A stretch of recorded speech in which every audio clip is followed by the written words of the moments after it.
And so we all know the Electricity Company of Ghana has released its latest power rationing schedule applicable for the next 2 weeks. According to the program, consumers will be without electricity for 12 hours every 2 days. Consumers in all but 4 regions will be most affected. Etonamse has more.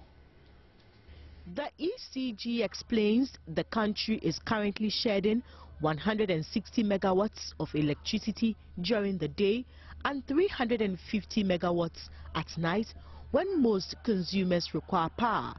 Customers, the PRO says, should be guided accordingly. What we have done so far in average terms, let's say when you go off 12 hours, you have power 48 hours, 2 days. 2 days. So that's how it's going to run. Okay.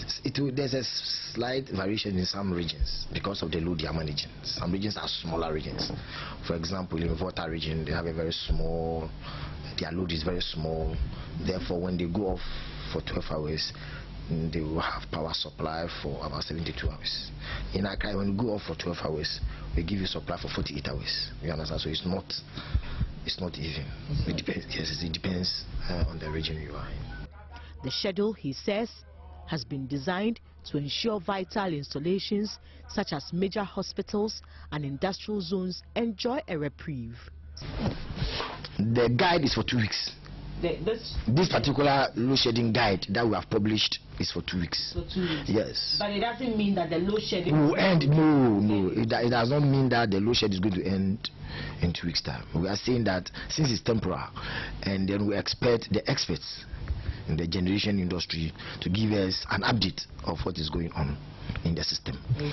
We've decided to give you a temporal load shedding guide for 2 weeks. After 2 weeks, we will do a review. Okay. And then we'll form customers accordingly. Okay. Some members of the public Joy News spoke to, however, appear unimpressed. Okay, even with the timetable, I don't think it's the best, because we've been told to pay for realistic prices for better services. We've been paying, anytime you pay, the service in fact deteriorate instead of making progress. See, so with the timetable, I still see it to be anything like thing of the past. They will make the timetable trying to rectify the situation, but with time, the thing will still prolong. We use PC. All the gadgets that we use is about electricity, but because of this power shortage or something, like we are not able to study. We'll go to class. We'll just be there. If they are doing the lights like that, it's not good. It won't help us. So they have to try and then on the lights, so that, because last year the president promised us that the light will be on this year thoroughly, but we now came into 2014, but still the light is still going off and on. Only the 3 regions in the north of the country and Brong-Ahafo region have been left out of the schedule. Though the ECG is unable to say how long the rationing will continue, the public affairs manager of the Volta River Authority has indicated there should be a considerable easing of the current crisis before the Easter festivities. Etonamse, Joy News. Well, from electricity, we move to water. Now, Deputy Minister for Water Resources, Works and Housing, Vincent Oponga-Samoa, says government is working diligently to make an additional 150 million gallons of water available by 2015. As a result, government is discussing a public-private partnership module with the Safe Water Network to develop efficient community water delivery systems across the country. Several communities across Ghana continue to battle with access to potable water. Ghana's capital, Accra alone, has a water deficit of 57 million gallons. Private organizations such as the Safe Water Network is helping bridge the water deficit by developing modules of safe potable water delivery in the various communities in Ghana. They have already put in place 15 systems to serve about 30 communities. And we will be this year putting in another 8 to 10 systems serving an additional 15 or so communities. That's our expenditures in Ghana are roughly $1.5 million a year. We're a not-for-profit organization. We focus about 40% of those expenditures on putting in new systems, demonstrating their viability and potential. The balance of the effort is really focused on testing different ways of introducing systems. Although the systems have proven successful in communities they are run, they are working fervently on its sustainability. We form a board just like any company, and then we have the management team, we put the operators all from the same community, and then we provide them with the guidance. We open a bank account for them, they read the meters, we check the revenues. Whatever revenues they collect has to be reconciled with the water that is produced, and it goes to the bank account. And we keep that money for them. They have control over the money. We use the same money to pay for the operators and to pay electricity bills and other expenses. And at the end of the month, they have to prepare a financial statement. We know that the expertise to do these things might not be at the village level, so we also give them training until such a time that we feel that they are comfortable to take over the systems, and then we'll pull back. The Save Water Network is meanwhile in talks with government to develop a PPP module aimed at enhancing water delivery in the country. Deputy Minister for Water Resources, Works and Housing, while welcoming the Save Water Network systems, explained that government will continue to engage the private sector to expand water production. Now we have a lot of expansion work going on. If you go to Pong, there's expansion work going on. We have already done something at Weja, and then if you also look at the desalination plant at Teshi Nongwa, there are a lot of ongoing projects that is going to add up to about 150 million gallons by the end of 2015. By 2015, we are going to produce more in excess of demand in Greater Accra area alone. But most of this investment, it takes time for you to realize the benefits of it. But we are giving ourselves up to 2015, where we'll be able to, the production capacity, at least we'll get to that level. What is left is the distribution. I will be able to distribute to all those who really need. And I think one area that we have to also take seriously is the issue of tariff and the payments. How people cannot illegally tap from our pipelines, and how we can ensure that we are able to make a lot of income to sustain the process. Vincent Samoa urged contractors to secure permits and plan well when putting up buildings in order not to block waterways, as has been the case. We're going to Kumasi, where the case of the orderly charge over his involvement in a missing baby saga at the Comfort and Nochi Teaching Hospital has been adjourned at the Kumasi Circuit Court. 57-year-old Baba Abire, who will appear in court on the 9th of April this year, has however told newsmen he knows nothing about the disappearance of the babies. A report by Mahmoud Mohammed Nuruddin. The case was adjourned because the prosecutor wasn't in court on Wednesday. It emerged that the docket had been sent to the Attorney General for advice, but 57-year-old Baba Abire, who has worked at the Komfanochi Teaching Hospital for over 30 years, used the opportunity to break his silence over his involvement in the matter. The father of four explained how he got caught up in the saga 4 days after he was asked to cover for another orderly who was about to go on pension. Abire said he was originally assigned to the obstetrics and gynecology department at the hospital.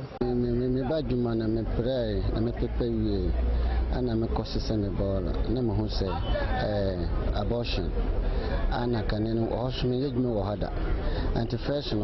Baby motor dano achino ohana kanya no na ese nkola wo etimedi me ball kon na me de ayino abortion ale ko chiho anem ko fi me ball agu na me nim se me djuma ba o mes me ko sura e bas no tfa ko ono me kura me yasi me papa ana me de ko me ko duro ha na me yimbe glass me hormasa na ese baba yini na wo hanu wa na me sa de ade basi box bisi ha na me sa o ma fa ko si baby ese nkola what's oh can't fabra me koya me hu adeno e chini sa ye hwesa hayen ono ana kodan say e de mabahasi. Baba Abire now wants to go back to work but maintains he has no knowledge of the whereabouts of the bodies. No biye nim se me tumi fa akola no yire na akola no bayira na me tie anye me djuma no me die Mr. Allah akura me djuma hodanti minim. Meanwhile, the Health Service Workers Union of Trade Union Congress in the region has secured the services of a legal practitioner to seek justice for Abiri. The union is also providing financial assistance so he can cater for his family whilst on interdiction. The dimension the issue took and some of the initial statement that was made by our brother, I think management was obliged to take the steps that they took. But now that the issue is being prosecuted by the state and versus our member, we are just making sure and helping him in that direction to make sure that he comes out vindicated. Mahmoud Mohammed Nuruddin's report.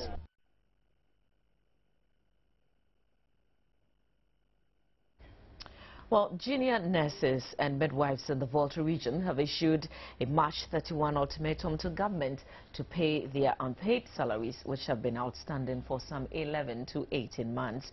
They complained life has become unbearable for them since they are now living on their allowances instead of salaries. Addressing a press conference in Ho, the spokesperson for the group, Emmanuel Tojo, described the situation as very frustrating.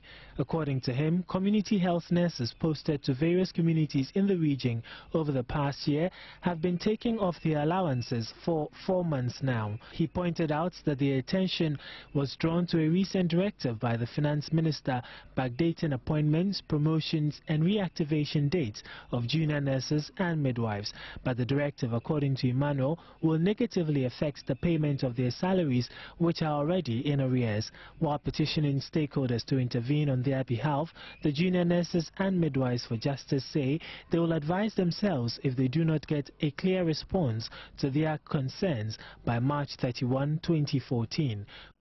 In the next 24 hours, we shall petition our employers, the Director of Ghana Health Service, the leader of the Ghana Registered Nurses and Midwives Association of Trade Union Congress. And to note, a petition has already been served the Honorable Minister of Health and copied to the GRNA in the past week. We require a clear response and intervention to our predicaments latest by 31st March 2014, or we affected people shall advise ourselves. Commando's report for Joy News. Inadequate office space for managers of the Trifohimine Lower Dentra Health Insurance Authority is hampering the smooth running of the scheme. Officials in the area have to perform their normal day-to-day registration outside the office premises due to the huge number of people who troop in to either renew or register with the scheme. The scheme was started about 11 years ago and serves over 1,500 communities with a population of 140,000. A visit to the area on one of the market days saw long queues of potential beneficiaries waiting for their turn outside the premises of the district assembly. Public Relations Officer of the scheme, Edward Baidenagri, tells Joy News government would have to come to their aid sooner to establish a spacious office, so they can serve the many people who come in for one service or the other. You normally come and see people queuing because the space is not accommodations enough. So that's the major problem here. And then people find it difficult coming here unless it is market days. So they come here only market days. That's why you see them on market days. There are too many here. So we think that the other side of the story too is we're dealing with networking. Sometimes there'll be downtime. This is also another challenge. So they come and then we can't work with, or we can't give them, we can't feed them, or we can't satisfy them because the network is not working. We have to tell them to go back and they are not satisfied. The claims officer of the scheme in the district, Elijah Sam Danso, also touched on the delay in reimbursement, underscoring the fact that most of the facilities complain of delay in payment of claims. And another issue with the facilities is we have most of the facilities not submitting their bills on time. Most of them, you see, they will not submit the bills on time, so we cannot have enough time to work on those claims. That's one of our major challenges, and in effect it will contribute to the delay in payment of those claims. He expressed hope that the authority would give it the needed attention. Georgina Appiah's report from the Central Region. Well, back in the Greater Accra region, all 4 lanes of the Accra-Tema motorway should be open to traffic before next week, well ahead of the 5 weeks previously communicated. Officials of the Ghana Highways Authority announced this when President Mahama Wednesday visited the bridge on the motorway, which got damaged some 2 weeks ago. The gaping hole that appeared in the road reduced the double lane, taking motorists to Tema to a single lane, causing massive traffic congestion in that process. Gov't Addo was with the president. Government recognizes the inconvenience users of the motorway are suffering as a result of the damage to the bridge on the Tema outbound route. We gathered the road engineers and other engineers in the mining industry, and they've come to look at it, and they devised a solution that would repair the bridge within a week. And so we're craving the indulgence of motorists, to just bear with us a little while a quick fix is done to put the bridge back in use. But in the meantime, I've asked them to open 1 lane of the road so that it can reduce the congestion that we're seeing. Heavy vehicular traffic has been a daily occurrence since part of the bridge on the motorway collapsed a week ago. Diversions created around the damaged area have turned parts of both sides of the motorway into single lanes, resulting in more traffic congestion. President Mahama's visit was to gain first-hand information on how quickly traffic can be eased. Engineers there told him they have collaborated with their counterpart from the mines to devise a much quicker solution than previously thought. CEO of the Ghana Highways Authority, Michael Abbey, explained further. We had already broken this one. Yeah. We will stop where we are. We rather plate some metal to have the same level for both lanes, and then we'll put the metal plate across. Okay. And we can easily open the bridge to traffic, which is a faster solution than what we originally envisaged. Okay. We'll rather bring about 25mm thick steel plate across the entire bridge quickly, so that we wouldn't waste much time. Meanwhile, whilst we are working on this, we will open this side to traffic. We will not brake, so that we will ease the Accra-bound traffic.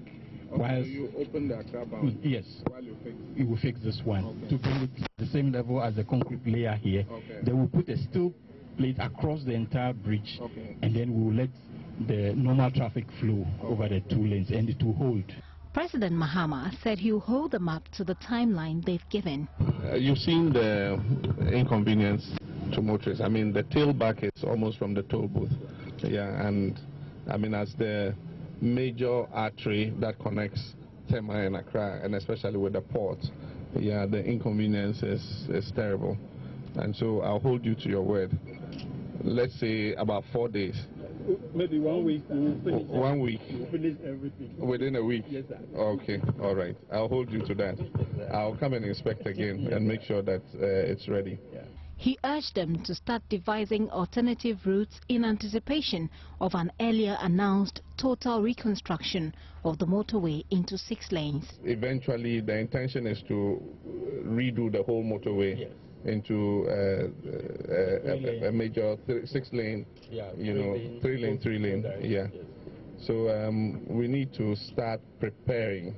When work starts on the motorway, what will be the alternate routes, the diversions and all that, and so we should start thinking forward before. Yeah, together with urban routes, we will develop the side roads so that we'll be able to take traffic off the motorway when we are doing the major rehabilitation.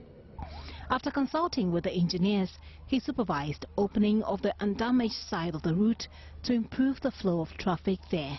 Traffic on this side of the road has just been opened. The engineers on site have been telling him that in 1 week, this route should be open for normalcy, although work will be ongoing. So for now, the president is calling on motorists to be patient with the engineers as they work to ease the problem completely.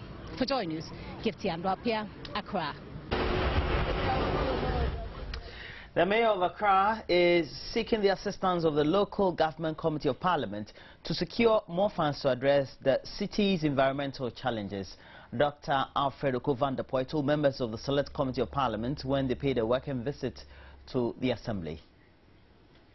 The mayor, in his address to the committee, indicated the budgetary allocation to the assembly is not enough to support the agenda. He also said the Accra Metropolitan Assembly is understaffed and pleaded with the committee to assist in providing a legislation to employ more staff.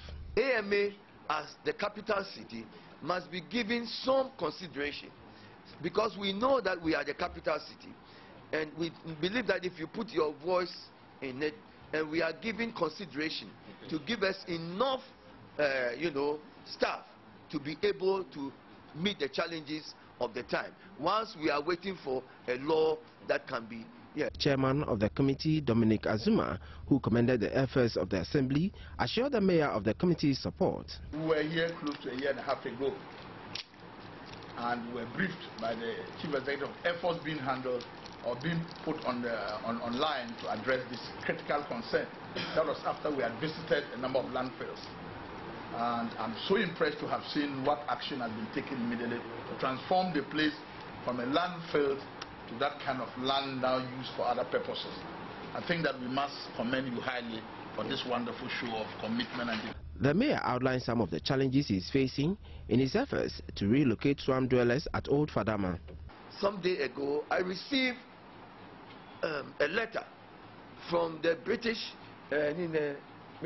Parliament with members wanting to know from me why I was talking about the removal of Sodom and Gomorrah. And I also received a letter threatening me from Europe that signatures have been taken, and if we continue to want to remove Sodom and Gomorrah, we'll have to go to The Hague to answer questions.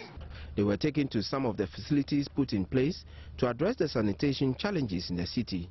Back in the House, the Minister of Water Resources, Works and Housing appeared before the House to answer some questions from members.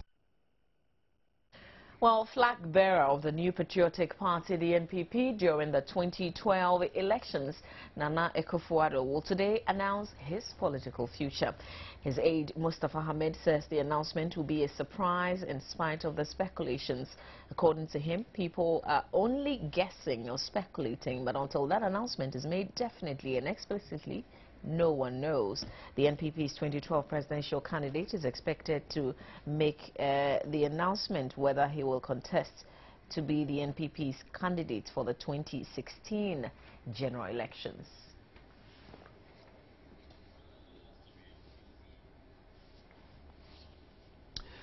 A fact-finding committee set up by the whole Municipal Assembly has indicted the Municipal Chief Executive, Fafa Adinyira, of causing financial loss to the Assembly and the state.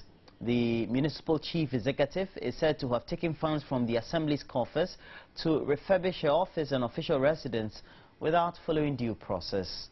This was revealed at an emergency Assembly meeting in Ho, which was not attended by the embattled MC. The whole Municipal Assembly is said to have lost close to 200,000 Ghana cedis due to the refurbishment exercise undertaken by the Municipal Chief Executive. The MC is believed to have acted together with the Municipal Coordinating Director and the Municipal Works Engineer.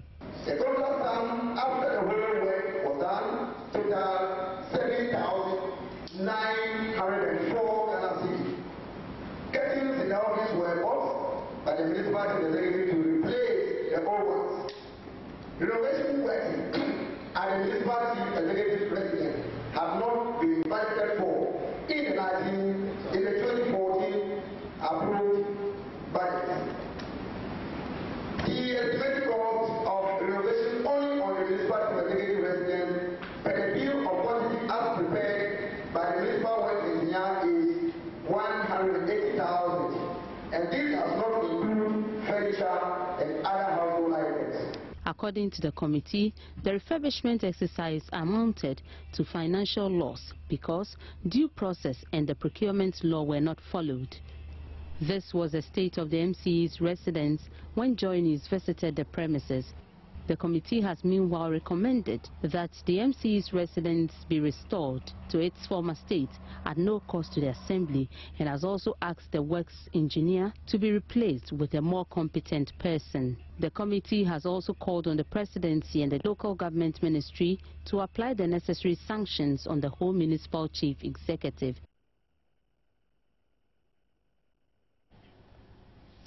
Well, on that note, we're in the news now. We'll bring you sports, which is brought to you by Cowbell. But before we do so, a quick run through the headlines. Electricity consumers to be deprived power for some 12 hours every 2 days as ECG releases latest power rationing schedule. Junior nurses and midwives in the Volta region have given government March 31 ultimatum to pay their outstanding salaries. And today, March 20, 2014, is the day that Nana Addo Dankwa Akufo-Addo would tell us what his political future will be like. Stay with us, we'll bring you sports. Let's stay on, we'll right back.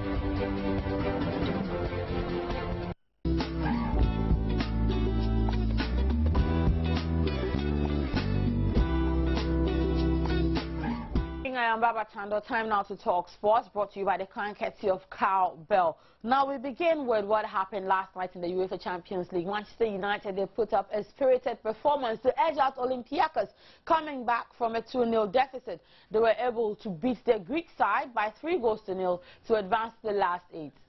That's how the cookie crumbled at the Old Trafford after Manchester United beat Olympiacos 3-0 to make it to the last 8 of the Champions League.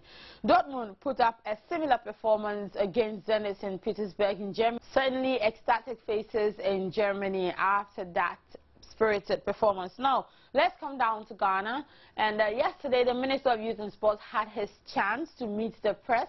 And in some of the issues raised, amongst the top priorities, he said that government is not sponsoring supporters to Brazil 2014 to support the Black Stars during the World Cup. Supporters unions are not happy. Unfortunately, I don't have too much good news. Government is not going to spend 1 cedi on the supporters union for this World Cup. So let me once again use this platform. This year, government will not spend any money on supporters union. You are also right. We have, in fact, over the past so many months or so, I had to get the chief director to issue an edict to stop new supporters union being registered, because almost every day we're getting new supporters union being registered, so we've stopped them. We recognize. All right, so after the minister gave this, should I call it, I don't know what to call it though, but this bad news, supporters across the country have also been reacting to it. Oh, because of this, so it is normal, because we're also in Ghana and we know the economic situation in Ghana. So I don't think it is all that bad for the government to say that there's no money. It is the fact on the ground is there money that the government is saying that it's not going to take supporters. So if you're a supporters union, you have to plan ahead. The corporate bodies are there, the ministry are there to aid us to go to the corporate bodies to get support to go to Brazil. But I hope what he say, it sounds normal. But I hope it will change. But by and large, I hope they will change what people are wanting. We are just praying to God for them to find the money anyway, because without the supporters, we cannot do anything. So we are hoping the government will get the money to take us to Brazil. It's a very good plan. What I would say is I'll rather appeal to the corporate bodies to come to our aid. I believe if every company can also throw out a little for the supporters, I think it will go on well to help the Black Stars, because football without support, we know it is very difficult. It's like eating fufu without soup. It can be possible. And I think the Minister of Youth and Sports and then the Ghana Football Association, they need success. And if they need success, I think this support, I think it have to go well. All right. That'll be a wrap for sports. This afternoon, you hear more about the ministers meet the press, especially concerning the fact that the Black Star players are requesting for the placenta woman. I'll tell you more about her on News Today this afternoon. My name is Baba Tando. Sports is brought to you by the kind courtesy of Gov't. Good morning.